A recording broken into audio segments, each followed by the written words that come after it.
Hey babies, tudo bom? Então, quando falamos de aprendizagem de línguas e idade, existem diversos fatores que devem ser levados em consideração. Questões neurológicas, cognitivas, biológicas e também, claro, questões sociais e afetivas, porque existem demandas diferentes nessas duas fases. Mas a pergunta que todos fazem é: crianças aprendem melhor do que adultos? Sim e não. E eu vou explicar para vocês por quê. Outra pergunta: o fato de você estar aprendendo na fase adulta deveria te desestimular? Jamais. E nós também vamos ver isso hoje. Ao defender que o inglês é aprendido mais facilmente na infância, a gente pode entrar num assunto polêmico chamado de hipótese do período crítico.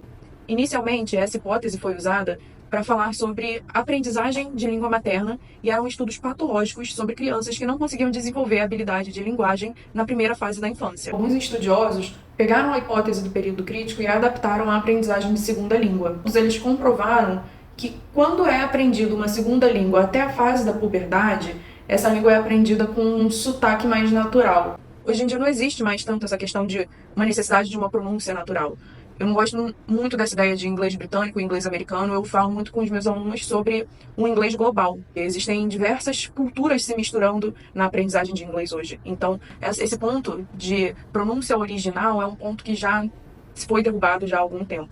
Mas essa questão neurológica nos leva a algo chamado lateralização. O nosso cérebro é dividido em duas partes, sendo o hemisfério esquerdo responsável pela linguagem. Algumas pessoas que sofrem algum tipo de trauma no lado esquerdo do cérebro, por exemplo, acabam perdendo a habilidade de falar. E aí a gente entra em outra questão, que é a capacidade do cérebro de se readaptar. Isso se chama neuroplasticidade. Em alguns casos, a neuroplasticidade é maior do que em outros. O autor, se não me engano foi Krashen, estabeleceu que até os 5 anos de idade o cérebro ainda está desenvolvendo essa lateralização, essa divisão de funções no cérebro. Então, ocorreram casos de crianças que sofreram trauma no lado esquerdo do cérebro, perderam a linguagem, mas readaptaram através da lateralização a linguagem para o lado direito do cérebro. Então, sim, o cérebro infantil tem uma neuroplasticidade maior e ainda está desenvolvendo essa lateralização e por isso eles têm essa vantagem no que diz respeito à aprendizagem de uma segunda língua. Mas cognitivamente a história já muda um pouco. O cérebro amadurecido, ou seja, o adulto, ele já aprendeu a aprender, então ele aprende melhor. Embora a gente tenha essa impressão de que a criança aprenda mais rápido, a verdade é que ela é exposta a conteúdos mais simples e com muito mais repetição do que um adulto.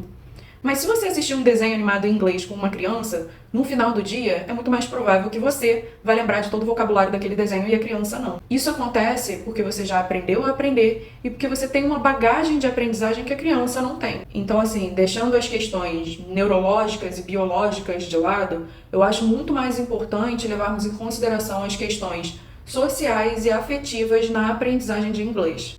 Mas antes de falarmos sobre essas diferenças afetivas e sociais da fase adulta e infantil na aprendizagem, eu queria mostrar para vocês um quadro de comparação que está no livro The Principles of Language Learning and Teaching.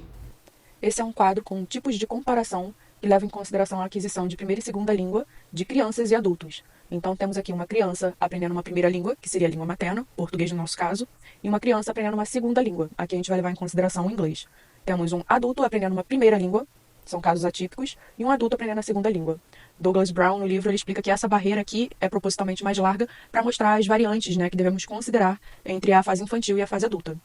Para tornar isso aqui um pouco mais didático, a Lucy Designer criou um quadro para vocês entenderem melhor. Aqui nós temos uma criança aprendendo português, certo? É o comum, o esperado, aprendendo uma língua materna. Temos um adulto aprendendo português como primeira língua. É um caso socialmente atípico de adultos que foram excluídos socialmente, não aprenderam uma língua e tiveram que aprender na fase adulta. Temos uma criança aprendendo inglês como segunda língua e um adulto aprendendo inglês como segunda língua. Não vamos trabalhar com esse caso atípico de um adulto aprendendo a primeira língua na fase adulta, mas é muito comum ver aprendizes de inglês fazendo essa comparação aqui, dizendo, poxa, estou aprendendo inglês, as crianças aprendem português, sem gramática, sem nada, e conseguem aprender essa língua materna de forma tão simples, e por que eu não consigo aprender inglês assim? E Douglas Brown diz que essa é uma comparação não frutífera, né? A melhor forma de se comparar seria uma criança aprendendo uma segunda língua e um adulto aprendendo uma segunda língua. Ainda assim, vocês percebem que existe uma diferença muito grande aí, que é o contexto entre a fase infantil e a fase adulta, e é sobre isso que a gente vai falar um pouquinho agora. Nesse vídeo, é possível ver que é ilógico comparar a aprendizagem da língua materna de uma criança com um adulto aprendendo uma segunda língua.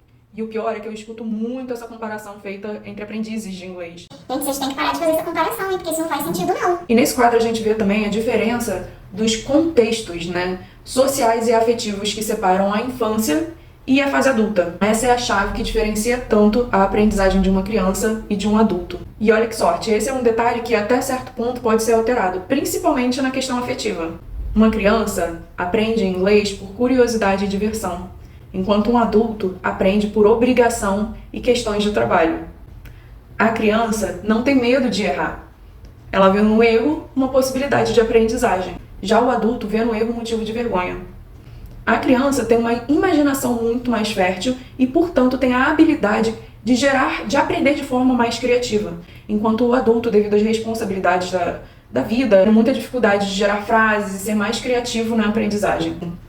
No final, são inúmeras diferenças que podem tornar a aprendizagem na fase infantil um pouco mais facilitada, mas também existem características que tornam a aprendizagem na fase adulta uma vantagem, já que o cérebro adulto já sabe aprender, e já consegue ver, através da associação, coisas que a criança não vê. E o melhor é que existem formas de você inspirar a sua aprendizagem na fase adulta na aprendizagem infantil. Você pode tornar sua aprendizagem menos séria e mais prazerosa, mais criativa e sem medo de errar, que é o principal fator limitante na aprendizagem da fase adulta. É a falta de tempo, é a responsabilidade, é o medo de errar, são as cobranças. Então a gente pode estudar formas de tornar a sua aprendizagem mais infantil, vamos dizer assim. Mas esse é conteúdo para outro vídeo, porque a gente já excedeu o tempo aqui. Bye, babies! See you!